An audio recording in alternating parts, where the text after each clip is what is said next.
রহমতুল্লাহ। আলহামদুলিল্লাহ আহলিহি ওয়াসসালাতু আলা আহলিহা আম্মা বাদ। আলহামদুলিল্লাহ, আসলে একেবারে সংক্ষিপ্ত কথাই বলবো, দু একটা কথা বলি।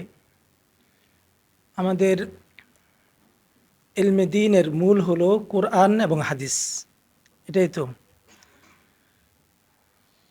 কোরআন এবং হাদিস এই দুটোটা কিতাব আরবি ভাষার কিতাব, আরবি ভাষায়।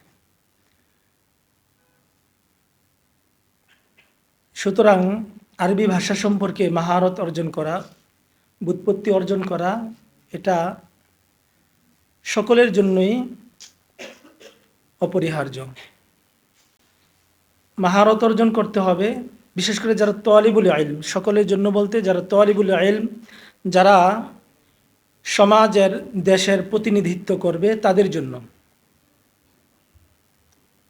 এজন্য আমাদের আরবি ভাষা সম্পর্কে আমাদের জ্ঞান থাকতে হবে, কারণ আরবি ভাষা সম্পর্কে যদি আমাদের জানা না থাকে, জ্ঞান না থাকে, তাহলে আমাদের কোরআন এবং হাদিস সম্পর্কে আমাদের জানাশোনাটা কি হবে না, পরিপক্ক হবে না, পূর্ণতা পাবে না।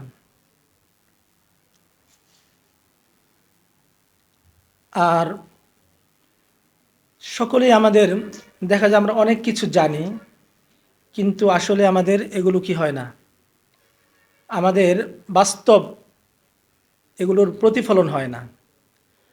আরবি ভাষা এমন কে না আছে আরবি ভাষা জানে না? আলেম যারা আছে, উলামা একরাম যারা আছে, সকলেই জানে। তারপরেও আরবি ভাষায় যদি তাদেরকে বক্তব্য দিতে বলা হয়, অনায়াসে সে পারবে না। আরবি ভাষা সম্পর্কে যদি তাকে বলতে বলা হয়, সে অনায়াসে পারবে না। এটাই হাকিকত এবং এটাই বাস্তবতা। এটার কারণ হলো, সবচেয়ে বড় কারণ হলো আমাদের কি নেই, তামরিন বা অনুশীলন নেই। আজকে যে মজলিসটা হলো, এটা অনুশীলনমূলক তামরিন, শিক্ষামূলক যে সেমিনার। আলহামদুলিল্লাহ, এ সকল সেমিনার বছর একটা না, অনেক বেশি হওয়া দরকার। এতে করে সেমিনার তো হবে, কিন্তু সেমিনারের আগে পরে অবশ্যই প্রস্তুতি নিয়েছো তোমরা। প্রস্তুতি না থাকলে তো আর এভাবে পারত না। তো আসাতেজা কেরাম যারা আছে তারাও মেহনত করেছে। আমাদের যারা মাদ্রাসার পরিচালক আছেন, আহমদুল্লাহ ভাই, মেরাজ সাহেব, নাজিমা তালিমাত সাহেব, আরও অনেক আসাতেজা কেরাম তোমাদের অনেক মেহনত করে এই পর্যন্ত তোমাদেরকে নিয়ে এসেছে। তো আমাদের কর্তব্য, আমাদের দায়িত্ব হলো, সর্বপ্রথম আমরা যাদের থেকে শিক্ষা গ্রহণ করছি, যাদের থেকে আমরা এ পর্যন্ত এসেছি, তাদের কি করা, মূল্যায়ন করা। তাদের সুখ, অর্থাৎ তাদের মূল্যায়নের অর্থ হলো তাদের মেজাজ, তাদের যে তোমাদেরকে নিয়ে যে স্বপ্ন আছে, সেই স্বপ্ন বাস্তবায়ন করা।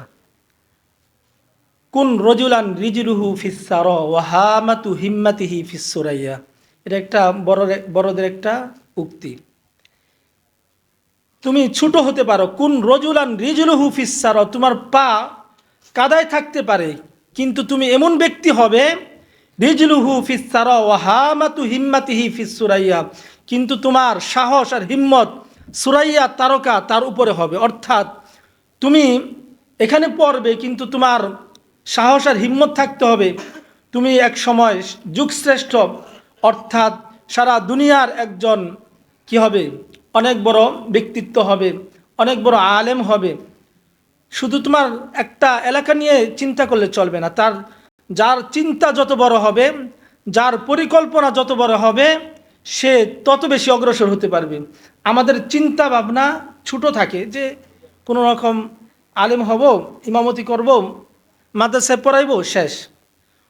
এমন চিন্তা এবং পরিকল্পনা থাকতে হবে, আমি যাতে সারা দেশের জন্য আমি খেদমত করতে পারি, সারা দুনিয়ায় খেদমত করতে পারি, আমার খেদমত যাতে সারা দুনিয়ায় ব্যাপক হয়ে যায়, এইভাবে আমাদেরকে কি করতে হবে, চিন্তা করতে হবে। তো আলহামদুলিল্লাহ, আমি অত্যন্ত আনন্দের সাথে বলছি, তোমাদের আজকের এই অনুষ্ঠান, এই শিক্ষামূলক অনুষ্ঠান, অনুশীলনমূলক, যেটাই বলি না কেন, আলহামদুলিল্লাহ যথেষ্ট তোমরা ভালো করেছ। আমি আশাবাদী তোমরা আরও ভালো করবে, ভবিষ্যতে তোমরা আরও অগ্রসর হবে। এটাই তোমাদের প্রতি আমাদের আবেদন থাকবে, আমাদের প্রত্যাশা তোমরা আরও অনেক দূর অগ্রসর হবে। এবং আরবি ভাষার পাশাপাশি আরেকটা তোমাদের প্রতি আবেদন থাকবে, যেভাবে আরবি ভাষা শিখতেছি, মাতৃভাষা এটাও অনেক জরুরি। আরবি ভাষা এবং মাতৃভাষা, আমাদের মাতৃভাষা কি? বাংলা ভাষা। প্রত্যেকটা আলেমের যেভাবে আরবি ভাষা সম্পর্কে তার জ্ঞান থাকতে হবে, মাতৃভাষা যে পাকিস্তানের হলে উর্দু ভাষা, বাঙালি হলে বাংলা ভাষা, এই দুইটা ভাষায় অবশ্যই জ্ঞান থাকা জরুরি। এবং এই ভাষার মাধ্যমে মানুষ নিজের মনের ভাব প্রকাশ করতে পারে।